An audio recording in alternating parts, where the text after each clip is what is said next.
I'm going to talk now about preparing your statement. You'll hear that word used a lot in advice and in documents about asylum, but what does it actually mean? A statement is just a written document with your story in it, starting from when you were a child all the way through to now and looking to the future and what's going to happen to you. And that's your asylum statement. It deals with all of your life, all of your details, and it deals with the fear that you have about being sent back to your own country. Remember, that's what we say when we're claiming asylum. It's really important that it is a written document. You may be giving your statement to the Home Office to explain about your case in more detail.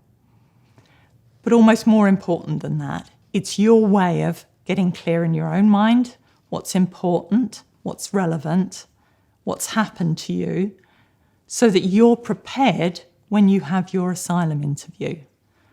The best way to prepare for that interview is to go through your whole life to date and write it down in your statement. When you write your statement, and hopefully you'll be writing it with the help of your lawyer, you need to be as open as possible. You'll be talking about things that are very difficult, that are very personal, private, maybe things that happened a long time ago, maybe things that you don't want to think about. You don't want to think about what's going to happen if you were to be sent home now. You need to be detailed.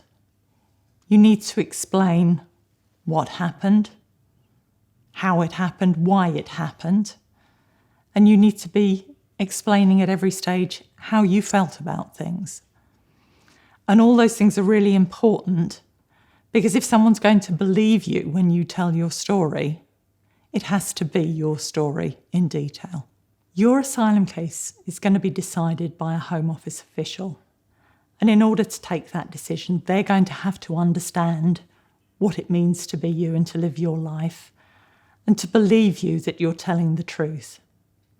So it's really important that your statement sets out all that information so that they can understand what it is to live your life in your country. So what format do we use for this? It can be very simple. It has to be written, and you need to start at the beginning and start with the easy things like who you are, where you were born, who your family is, where you went to school, whether you worked when you were in your own country. The nice, simple biographical details. Those things you get down on paper and it makes it easy because you've then started. And then you're going to get into more detail about the things that are relevant to why you need to get asylum in the United Kingdom.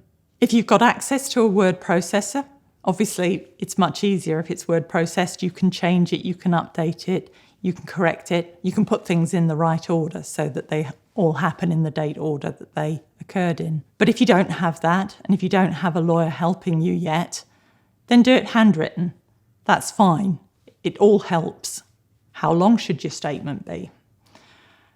Well, it needs to be as long as your life. You're telling your life story and you're explaining your sexual orientation or your gender identity. That's something really personal and really difficult to talk about. And so the chances are that statement's going to be quite long. If it's really short, then you haven't probably put in enough detail. The statement's probably going to need to end up being in English, but if that isn't your first language, or if you're not confident about writing or speaking in English, then start off doing the preparation work in your own language, because it'll help you later when you're explaining yourself through an interpreter or when your English is better.